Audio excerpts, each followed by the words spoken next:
Perkenalkan, nama saya Yohana Tira dengan NIM 23704004 dari kelas A. Di sini saya akan menjelaskan pengertian kanker.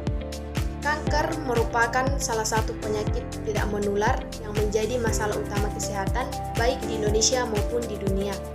Penyakit ini menjadi ancaman serius bagi kesehatan manusia dan menjadi salah satu penyebab kematian terbanyak secara global.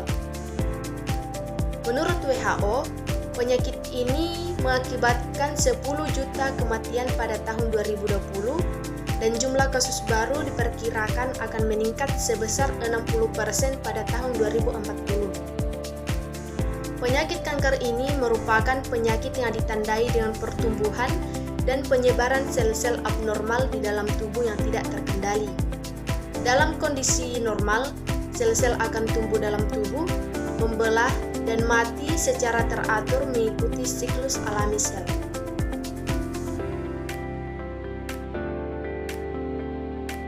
Halo, perkenalkan nama saya Rahel Ita. Di sini saya akan menjelaskan tentang beberapa faktor penyebab kanker. Faktor yang pertama yaitu faktor genetik, artinya mutasi pada gen tersebut seperti BRCA1 dan BRCA2 dapat meningkatkan risiko kanker payudara dan kanker ovarium. Yang kedua, faktor lingkungan. Faktor lingkungan terdiri dari pertama, paparan radiasi ultraviolet dari sinar matahari, yang kedua, paparan asbes, yang ketiga, paparan arsenik dalam air minum, yang keempat, polusi udara. Faktor yang ketiga yaitu gaya hidup. Gaya hidup yang pertama yaitu merokok, gaya hidup yang kedua, mengonsumsi alkohol secara berlebihan, gaya hidup yang ketiga, pola makan yang tidak sehat, dan gaya hidup yang keempat, kurangnya aktivitas fisik. Dan faktor yang keempat adalah faktor infeksi virus dan bakteri yang terdiri dari yang pertama hepatitis B dan C, yang kedua Helicobacter pylori, dan yang ketiga virus Epstein-Barr.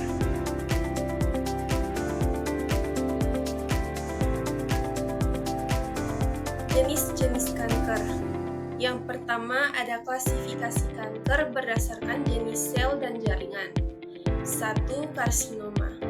Karsinoma berasal dari sel-sel epitel yang melapisi permukaan tubuh atau kulit dan organ internal. Yang kedua ada sarkoma. Sarkoma berasal dari jaringan ikat atau mesenkim yang meliputi tulang, tulang rawan, lemak, otot, pembuluh darah, dan jaringan fibrosa. Yang ketiga ada leukemia.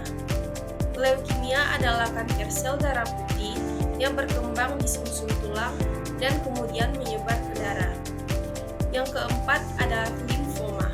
Limfoma adalah kanker yang berawal dari sistem limfatik yang merupakan bagian dari sistem kekebalan tubuh.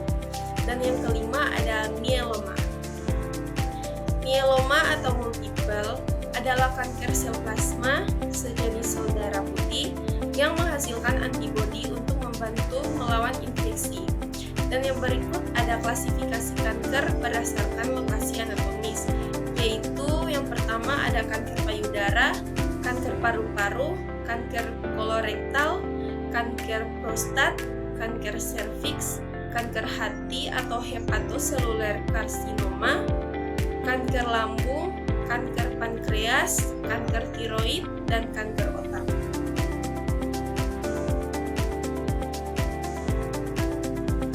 Perkenalkan, nama saya Nesa Mutalintin dengan NIM 23704018. Di sini saya akan membahas pencegahan kanker.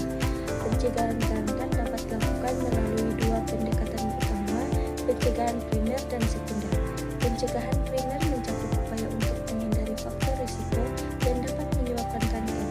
Ini termasuk meninggalkan gaya hidup sehat seperti tidak merokok, menghindari konsumsi alkohol berlebihan, mengurangi paparan zat karsinogenik misalnya radiasi UV dan bahan kimia berbahaya, mengonsumsi makanan bergizi yang kaya serat dan rendah lemak, serta rutin berolahraga. Selain itu, vaksinasi terhadap virus penyebab kanker seperti HPV untuk mencegah kanker serviks dan hepatitis B untuk mencegah kanker hati juga merupakan langkah penting dalam pencegahan. Pencegahan sekunder bertujuan untuk mendeteksi kanker sedini mungkin agar dapat ditangani sebelum berkembang ke stadium seperti pap smear, mamografi, kolonoskopi, dan pemeriksaan darah. Deteksi dini terbukti meningkatkan angka harapan hidup penderita kanker karena pengobatan bisa dilakukan saat penyakit masih dalam tahap awal.